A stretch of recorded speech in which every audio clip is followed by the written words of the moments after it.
મહેસાણાના ખેરાલુમાં બિનવારસી તાજું નવજાત શિશુ મળી આવ્યું।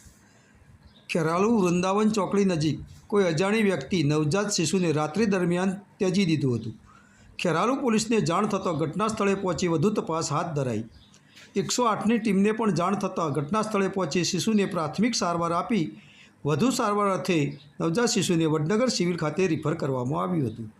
મોડી રાત્રે નવજાત શિશુને રોડ ઉપર મૂકી ફરાર થનાર અજાણી વ્યક્તિ કોણ છે તે તપાસનો વિષય। જો સીસીટીવી ફૂટેજ ચેક કરવામાં આવશે તો શક્ય છે કે આ રહસ્ય ખુલી શકે છે।